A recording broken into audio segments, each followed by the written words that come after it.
नमस्ते किसान भाइयों। आज के इस वीडियो में हम एक ऐसी तकनीक के बारे में बात करने वाले हैं जो खेती में पानी की कमी की समस्या को हमेशा के लिए खत्म कर सकती है। जैसा कि हम सब जानते हैं, आजकल मौसम का कोई भरोसा नहीं रहा। कभी बारिश बहुत ज्यादा हो जाती है तो कभी सूखा पड़ जाता है। भूजल स्तर लगातार नीचे जा रहा है और गर्मियों के दिनों में फसलों को पानी देना किसी बड़ी चुनौती से कम नहीं होता। बार बार सिंचाई करने में बिजली, डीजल और मेहनत तीनों का भारी खर्च आता है। ऐसे में वैज्ञानिक तकनीक से तैयार किया गया एक ऐसा प्रोडक्ट बाजार में आ चुका है जिसे हम हाइड्रोजेल कहते हैं। ये कोई केमिकल या दवाई नहीं है, बल्कि एक ऐसा चमत्कारिक पाउडर है जो आपकी फसल को प्यासा नहीं मरने देगा। आज के इस वीडियो में हम आपको शुरुआत से लेकर अंत तक हाइड्रोजेल की पूरी और सटीक जानकारी देंगे। ये क्या है, कैसे काम करता है, इसे खेत में कैसे डालना है और इसके क्या क्या फायदे हैं। आप वीडियो को बिना स्किप किए पूरा देखिएगा ताकि कोई भी जरूरी जानकारी आपसे छूट न जाए। तो सबसे पहले बात करते हैं कि यह हाइड्रोजेल आखिर है क्या। अगर आप हाइड्रोजेल को देखेंगे तो यह आपको बिल्कुल चीनी या नमक के दानों जैसा सफेद पाउडर लगेगा, लेकिन इसके अंदर पानी सोखने की एक अद्भुत क्षमता होती है। विज्ञान की भाषा में इसे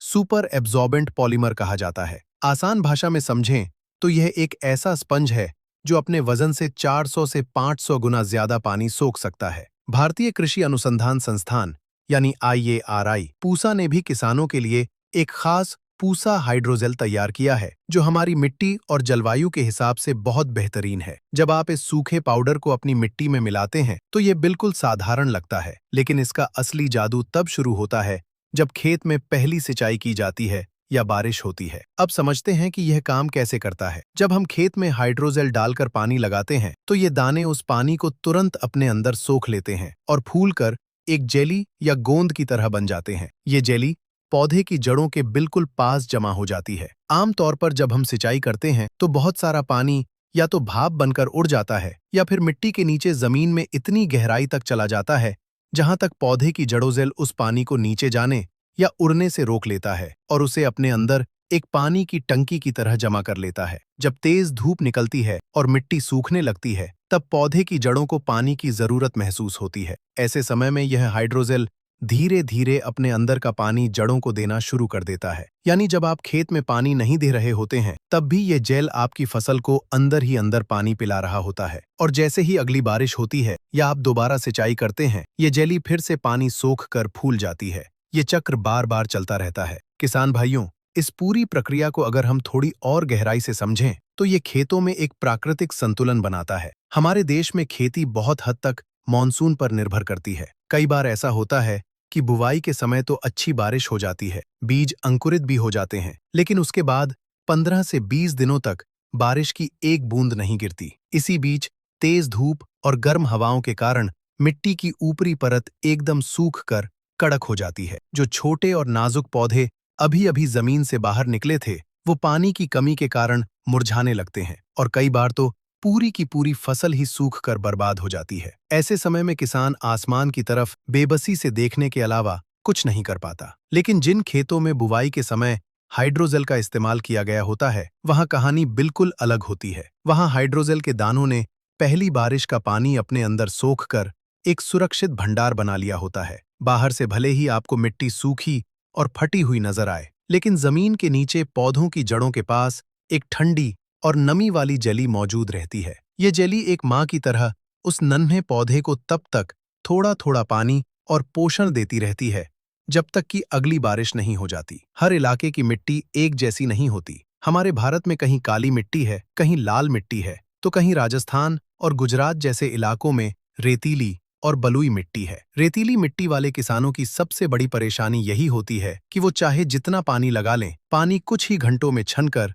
जमीन के बहुत नीचे चला जाता है। रेत के कणों के बीच पानी को पकड़ कर रखने की क्षमता बिल्कुल नहीं होती। इन बलुई और रेतीली जमीनों के लिए हाइड्रोजेल किसी वरदान से कम नहीं है। जब आप रेतीली मिट्टी में इसे मिलाते हैं तो ये पानी को नीचे बहने से रोक देता है। ये मिट्टी के कणों के बीच एक गोंद का काम करता है। दूसरी तरफ अगर हम काली या चिकनी मिट्टी की बात करें जो पहले से ही कुछ हद तक पानी रोक कर रखती है तो वहां ये अलग तरह से फायदा पहुंचाता है। चिकनी मिट्टी जब सूखती है तो वो बहुत सख्त हो जाती है और उसमें दरारें पड़ जाती हैं, जिससे जड़ों का विकास रुक जाता है। लेकिन जब चिकनी मिट्टी में हाइड्रोजेल होता है तो इसके दाने पानी सोख कर फूलते हैं और जब पानी छोड़ते हैं तो सिकुड़ जाते हैं। फूलने और सिकुड़ने की इस लगातार चलने वाली प्रक्रिया से मिट्टी के अंदर हलचल होती रहती है, जिससे मिट्टी भुरभुरी और मुलायम बनी रहती है। मिट्टी में हवा का संचार बहुत अच्छा हो जाता है, जिससे जड़ें बहुत तेजी से और गहराई तक फैलती हैं। इसकी खासियत सिर्फ पानी बचाने तक ही सीमित नहीं है। आज के समय में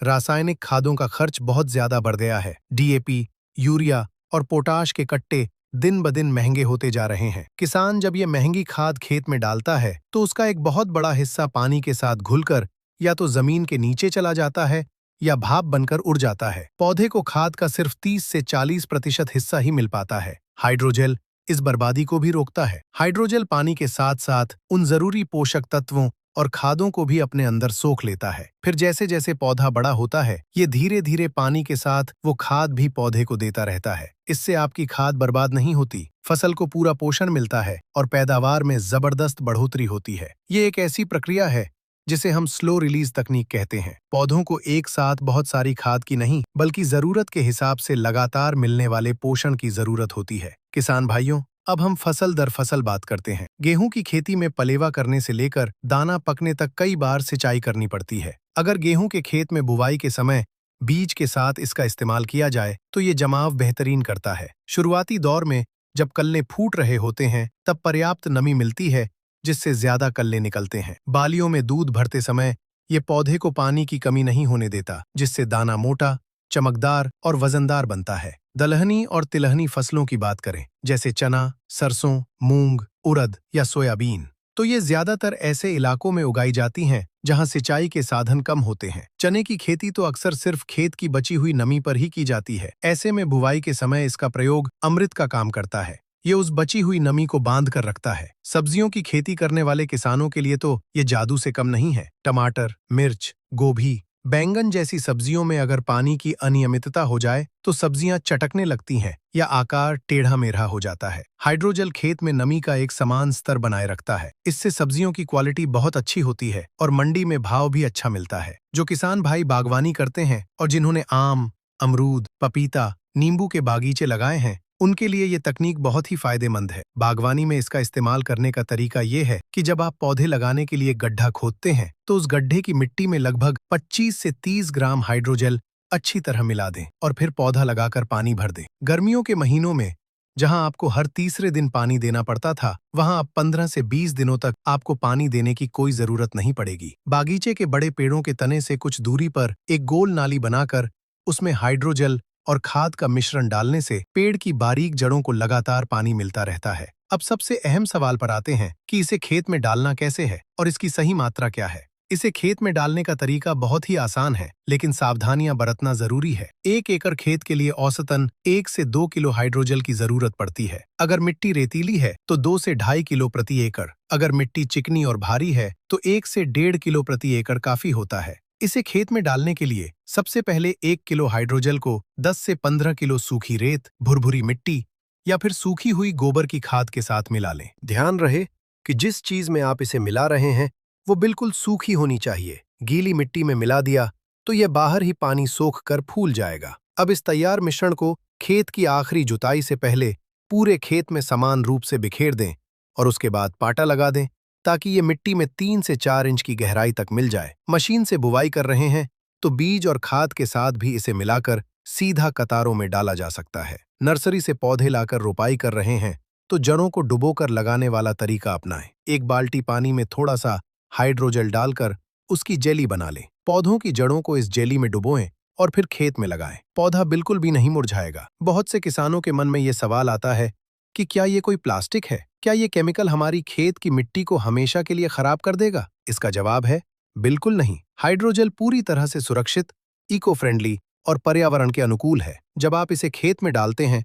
तो ये लगभग 2 से 3 साल तक मिट्टी में काम करता है। इसके बाद सूरज की रोशनी और मिट्टी के तापमान की वजह से यह प्राकृतिक तरीके से गलना शुरू हो जाता है। ये कार्बन डाइऑक्साइड, पानी और नाइट्रोजन में बदल जाता है और मिट्टी में विलीन हो जाता है। इससे आपकी जमीन को कोई नुकसान नहीं होता, बल्कि इसके इस्तेमाल से केंचुओं को ज्यादा नमी मिलती है, जिससे उनकी संख्या बढ़ती है। आर्थिक फायदों की बात करें तो ये किसान का बहुत पैसा बचाता है। आपको कम सिंचाई करनी पड़ती है। अगर 5 पानी लगाने पड़ते थे तो अब काम 3 पानी में ही हो जाएगा। इससे ट्यूबवेल चलाने का समय कम होता है, डीजल का भारी भरकम बिल आधा हो जाता है और बिजली की भी बचत होती है। खेत में पानी लगाने की मेहनत और मजदूरी बचती है। जिन इलाकों में पानी की बहुत ज्यादा किल्लत है, वहां सूखे की वजह से फसल खराब होने का डर खत्म हो जाता है। एक अनुमान के मुताबिक हाइड्रोजल के इस्तेमाल से सिंचाई में 40 से 50% तक की बचत होती है और पैदावार में 15 से 20% तक का इजाफा देखा गया है।